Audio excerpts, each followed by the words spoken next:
want to give you a better idea of the environment crews are working with and dealing with here. If you take a look inside, you can see the brush, the thick brush. There are trees, a lot of obstacles that crews are having to work around.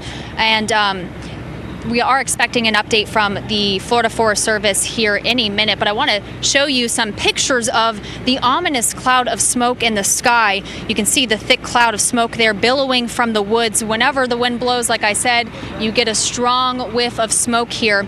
There are more pictures that we have. The Florida Forest Service tells me it created a line around the fire using 2 tractor plows.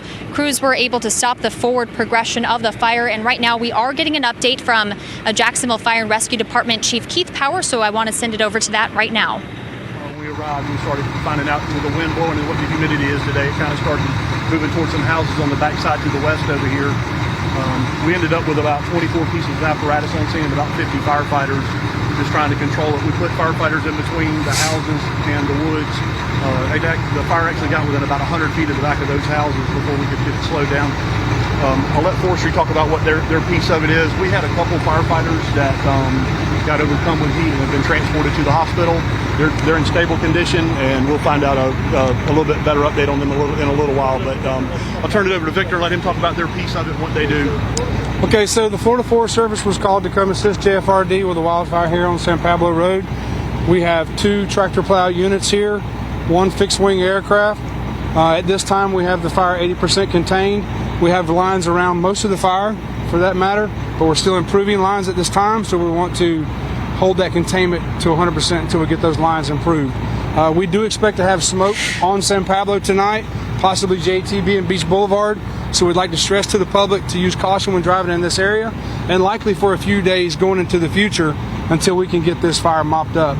It's in an area that hasn't had fire in it in quite some time, so there's going to be some duct flares that may smoke for a few days, depending on the drying trend. As you guys know, we're extremely dry. We're roughly 21, 22 days since significant rain here in this area. So with that said, fires are starting very easily. So I'd like to take the opportunity to let this be a reminder to folks.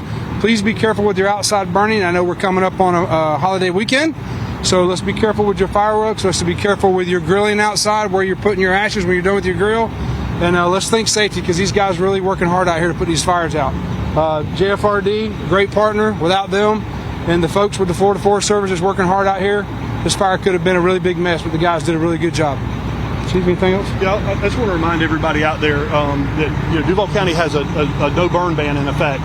And as dry as what Victor's talking about, as dry as it is right now, we don't want to tax the troops any more than we have to. So just remind everybody, there's no burning allowed in Duval County.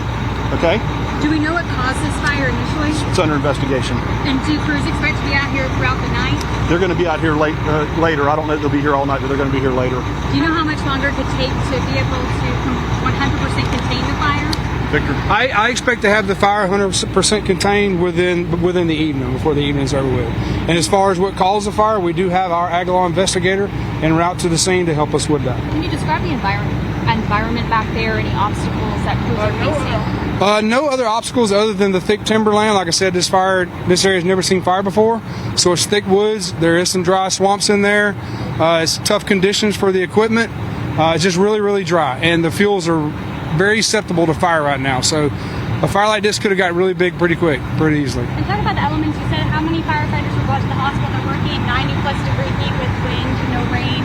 Yeah, so we transported 2 of our firefighters that were overcome by heat. They were pretty taxed. So initially we had 3 units dispatched on this call till we got here and could assess it and figure out what was going on. And those 3 units were really taxed for a while till help got here with them. So a couple of those people kind of got overcome, but they were doing better when I talked to them when they left the scene. But the hospital will let us know in a little while what their condition is. Were any homes impacted at all? No homes were impacted, but it did get within about 100 feet of this subdivision that's back here to the west of us.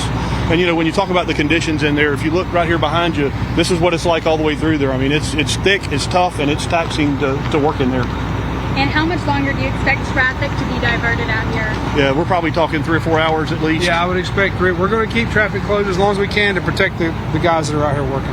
And we know that your drone, JFRD's drone, was up in the air earlier. What did it see? So we have the ability with that drone to not only get an overhead shot and let our incident commander see where the head of the fire is going, but it also has a thermal imaging feature on it, and that thermal imaging feature allows us to see where the hot spots are and kind of where we can direct our partners at the Florida Forest Service and our crews to kind of get and pull those hot spots down.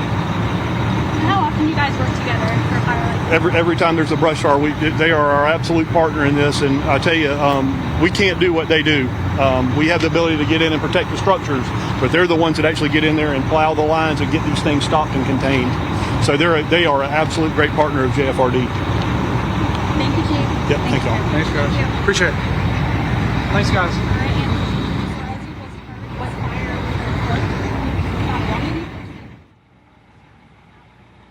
Stay on top of that. The First Alert Weather Team also tracking showers and storms along with this fire. Let's get to First Alert Chief Meteorologist Mike Burrish with a severe thunderstorm warning in Nassau County.